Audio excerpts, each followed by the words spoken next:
తాకట్లో ఉన్న మీ బంగారాన్ని విడిపించి ఆ రోజు ఆన్లైన్ రేటుకి కొంటాం. Sharma gold company. నమస్తే, వెల్కమ్ టు సుమన్ టీవీ. నేను పద్మిని. ప్రస్తుతంతో పాటు ప్రముఖ ఆధ్యాత్మికవేత్త, వాస్తు జ్యోతిష పండితులు కేఎస్ఆర్ గారు మనతో పాటు ఉన్నారు. మాట్లాడదాం. సార్ నమస్తే. సార్ నమస్తే అమ్మా. సార్, ఈ సంవత్సరంలో వస్తున్నటువంటి అంటే తెలుగు మాసాల్లో వస్తున్నటువంటి మొదటి ఏకాదశి చైత్ర శుద్ధ ఏకాదశి, కామదా ఏకాదశి. మరి ఏ రోజు వస్తోంది ఏమిటి? ప్రతి పండగ ఈ సంశయాత్మకంగానే వస్తోంది. శ్రీరామనవమి అలాగే వచ్చింది, ఉగాదితోనే మొదలు. ఇప్పుడు మళ్ళీ ఏకాదశికి కూడా అదే ఉంది, అదే సంశయం ఉందన్నమాట. మరి ఎప్పుడు చేసుకోవాలి ఏకాదశి అనేది ఒకసారి మీ ద్వారా తెలుసుకోవాలంటున్నా. ఎప్పుడు మొదలవుతోంది ఏకాదశి తిథి? కామదా ఏకాదశి వినియోగించుకోవటం వల్ల, అంటే చేయటం వలన, ఆచరించడం వలన ఎటువంటి ఫలితం అనేది దక్కుతుంది? ఒకసారి తప్పకుండా. అది శాస్త్రీయంగా సాంప్రదాయకంగా చెప్పాలి అంటే మాత్రం ఖచ్చితంగా ఆదివారం నాడు 29వ తారీఖు అదే ప్రామాణికంగానే తీసుకోవాలి. ఎందుకంటే కనుక ఏదైతే ముఖ్యంగా ఈ విష్ణువుకు సంబంధించినవన్నీ కూడా మనకి వైష్ణవ సంప్రదాయంలోనే నిర్వహించడం అనేది జరుగుతుంది. సో ఏదైతే ఎక్కడైతే ఏకాదశి ద్వాదశి కలిసి వచ్చినప్పుడు వాళ్ళు వాటిని మరింత పవిత్రమైన రోజుగా భావించడం అనేది జరుగుతుంది. ఆ రకంగా ఇక్కడ మనకి కామదా ఏకాదశి, వామన ద్వాదశి, అంటే తర్వాత ఏదైతే ఉంటుందో వామన ద్వాదశి అనేది. ఏకాదశికి విష్ణుమూర్తి అయితే ద్వాదశికి లక్ష్మీదేవికి ప్రియంగా అని చెప్తూ ఉంటారు. అవును, అందుకే మనకి క్షీరాబ్ది ఏకాదశి అనేది కూడా అక్కడ లక్ష్మీ క్షీరాబ్ది ద్వాదశి. రైట్. సో అందుకని ఆ రకంగా అందుకని ఇద్దరిని పూజించినట్టుగా అంటే ఏమంటాం, విష్ణు లక్ష్మీ స్వరూపంగానే మనం అలా రెండు కలిసి వచ్చింది. వాళ్ళు మరింత ఇష్టంగా తీసుకోవటం అనేది, ఆచరించడం అనేది జరుగుతుంది. అయితే ఇక్కడ మనకి ఏంటంటే ఎలా చూసుకున్నా కూడా అంటే కామదా ఏకాదశి అనే దాని యొక్క మనం దాని యొక్క ఇతివృత్తం అనేది కనుక చూసుకున్నట్టయితే కనుక అసలు కామదా ఏకాదశి అంటే కనుక అన్ని కామ్యాలు తీర్చేది. కోరిక అని కాదు, ఏ కోరిక అయినా సరే తీర్చేదిగా దాన్ని చెప్పడం అనేది జరిగింది. అయితే ఇక్కడ దీని యొక్క కథ విషయానికి వచ్చేప్పటికి ఏంటంటే, ఏదైతే ఒక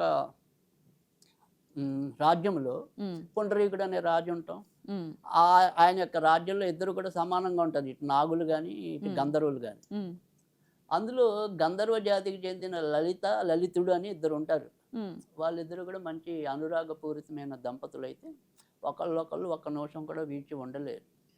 అలాంటి తరుణంలో ఒక పని పడి లలిత వేరే చోటికి వెళ్ళాల్సి వస్తుంది. ఈయన అదే సమయంలో రాజు పిలిస్తే సభకు చేరుకోవాల్సి వస్తుంది.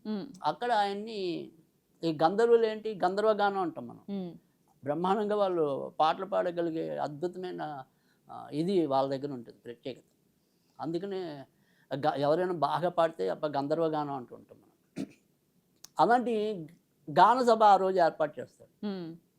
ఎప్పుడైతే పాపం ఈ లలిత ఈయనకి దూరంగా వెళ్ళిపోయిందో, ఈయన జాతి అంతా కూడా లలిత మీదకి వెళ్ళి మొత్తం అంత పాటలన్నీ కూడా అపశృతిలో పాడతాడు.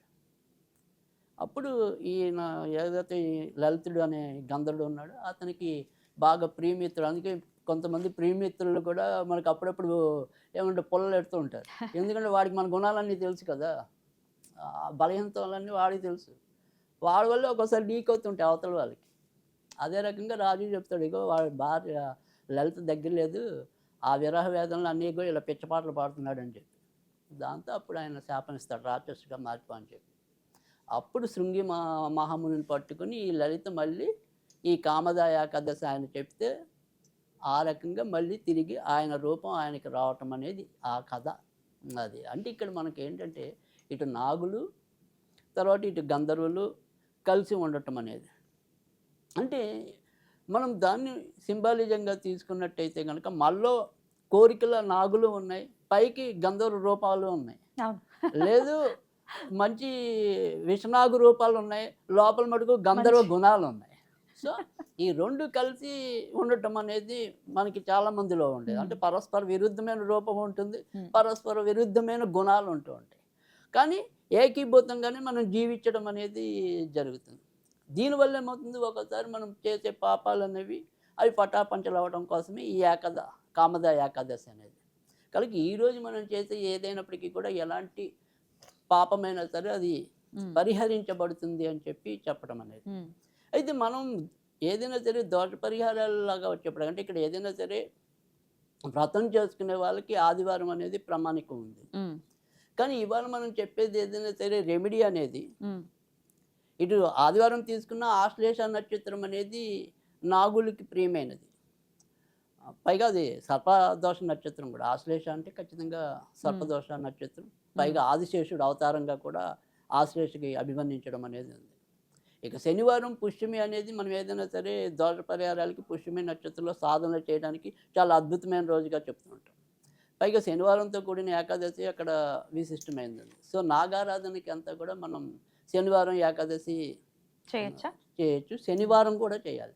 అంటే ఎప్పుడైనా సరే నాగుల శాంతి అనేది మనం ఎప్పుడైనా రావుకేతు పూజ చేయించుకోండి, ఇలాంటివి ఏమైనా చెప్పామనుకోండి, వాళ్ళకి సూచించేది సోమవారం చెప్తాము, శుక్రవారం చెప్తాము, శనివారం చెప్తాం. ఈ 3 రోజుల్లో ఎప్పుడు కుదిరితే అప్పుడు మంచిది అని చెప్తాం. సో ఇప్పుడు మనం కూడా ఏంటంటే ఇవాళ ఏదైనా సరే మనకి కాలమే కాటేస్తూ ఉంటుంది సర్పమై. సో అందుకని ఆ కాలాన్ని జయించటం. సో నాగా శాంతి అనేది పట్టుకుంటే ఖచ్చితంగా మన ఇంట్లో పిల్లలు లేని వాళ్ళకి పిల్లలు, అంటే ఇక్కడ మనకి పురాణం దాంట్లో కూడా ఏకాదశి, దాంట్లో పిల్లలు లేకపోతే పిల్లలు ఏకాదశి చేయటం అనేది ఉంది.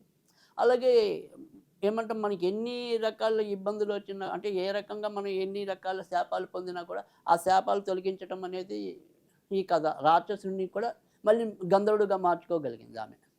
ఆ రకమైన పటుత్వం ఈ ఏకాదశిలో ఉంది. సో అందుకని మనం ఇవాళ చేసే ఏకాదశి అనేది ఏంటంటే అది విష్ణువే, కానీ చాలా తేలిక అనేది బీజాక్షరాలు లేనిది. ఇవాళ నుంచి ప్రతి ఒక్కళ్ళు కూడా అది వీలైనన్ని సార్లు పఠిస్తే ప్రస్తుతం ప్రపంచంలో ఉన్న ఇబ్బందులు కూడా చాలా మటుకు తగ్గడానికి, అంటే శాంతి నెలకొనడానికి కూడా అదే పదాలు వీలైన సార్లు చదువుకుంటే చాలు. అది కాకుండా ప్రత్యేకంగా మన దగ్గర ఏదైనా సరే ఒక కామ్యం అనేది, కోరిక అనేది ఉంటే కనుక ఆ కోరిక చెప్పుకొని కూడా, అంటే శనివారం మొదలెడదాం అనుకున్న వాళ్ళు శనివారం మొదలెట్టండి, ఆదివారం మొదలెడదాం అనుకున్న వాళ్ళు ఆదివారం మొదలెట్టండి, బట్ ఏదో ఒక రోజు మాత్రం మొదలెట్టండి. సో ఎందుకంటే ఇది చాలా విశిష్టమైన రోజు కాబట్టి ఈ రోజు మనం చేసుకుంటే మంచిది. అది ఏంటంటే కనుక అచ్యుత అనంత వాసుదేవాయ నమః. అచ్యుత అనంత వాసుదేవాయ నమః. అచ్యుతుడు అంటే కనుక ఏదైనప్పటికీ, అంటే మనం మామూలుగా అయితే పాముల్లో కూడా మనకి ఒక పాముగా అచ్యుతుడిని అభివర్ణించడం అనేది ఉంటుంది. సో తర్వాత రెండోది వచ్చేప్పటికి ఏంటంటే స్థిరమైన వాడు అచ్యుతుడు అంటే కనుక, అంటే మన జీవితంలో ఏదైతే ఒడిదుడుకులు ఉన్నాయో ఆ ఒడిదుడుకులన్నీ పోయి ఒకే రకమైన స్థిరమైన జీవితాన్ని ఇచ్చేవాడు అచ్యుతుడు. అంటే అనుకోవాలైతే అందుకే అచ్యుతుడు. అనంతుడు అంటే కనుక అనంత దుఃఖాన్ని హరింపజేసేవాడు అనంతుడు. వాసుదేవుడు అంటే కనుక వసుదేవుడు కొడుకని భావించినప్పటికీ కూడా అన్ని వాసాలందు స్థిర నివాసం ఏర్పరచుకునేవాడు వాసుదేవుడు. అంటే ప్రతి చోట ప్రతి ఉదయ వాసంలో కూడా ఆయన స్థిర నివాసం ఏర్పరచుకుంటాడు కాబట్టి ఆయన వాసుదేవుడు అయ్యాడు. సో అందుకని అచ్యుత అనంత వాసుదేవ చాలా తేలికైన పదాలు.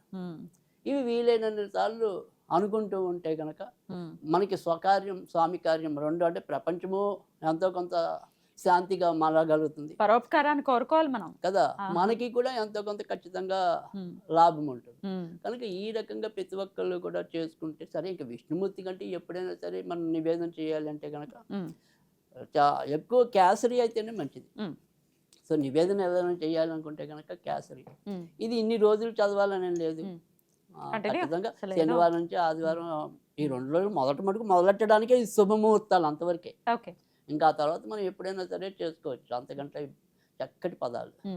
చక్కగా ఉపవాసం అది ఉండేవాళ్ళు ఎలాగో ఉంటారు. ఆదివారం ఉండాలి ఉపవాసం. ఒకవేళ ఉందాము అనుకున్న ఆదివారం పొద్దున్నే వెళ్ళిపోతుంది కదా సార్ 7 అయినా కానీ ద్వాదశి గడియలు మర్నాటి రోజు, అంటే మనకి ద్వాదశ గడియలు ఉదయం మర్నాటి రోజు 7:30కి వెళ్ళిపోతున్నప్పటికీ కూడా మర్నాటి రోజు ద్వాదశ గడియల యొక్క పారాయణ సమయం అనేది 10 గంటల దాకా ఇచ్చారు, అంటే త్రయోదశి వచ్చినప్పటికీ కూడా. సో అందుకని ఖచ్చితంగా మర్నాటి రోజు సూర్యోదయం నుంచి ఇంచుమించుగా 10:15 భోజనం చేసేయచ్చు. ఆ ఉపవాసం ఉండేవాళ్ళు, వ్రతం ఆచరించే వాళ్ళు మటుకు ఆదివారమే. సో అందులో మళ్ళీ మనం విభిన్నం ఏది శనివారం చేయడానికి బట్ పరిహారాలకి మాత్రం మనం ఈ శనివారం మంచిదన్నము, ఆదివారం మంచిదన్నము. రైట్. ఇటువంటి తిథులు ఖచ్చితంగా సూర్యోదయానికి దాన్ని మేజర్ గా చూస్తారు కాబట్టి ఇది రెండేమో ద్వాదశం అనేది వైష్ణవ సంప్రదాయంలో మరింత ముఖ్యం కాబట్టి. సో ఖచ్చితంగా ఆదివారం ఉపవాసం ఉండేవాళ్ళు ఆదివారం. అద్భుతం సార్, చాలా చక్కగా తెలియజేశారు సార్. కృతజ్ఞతలు. నమస్కారం సార్.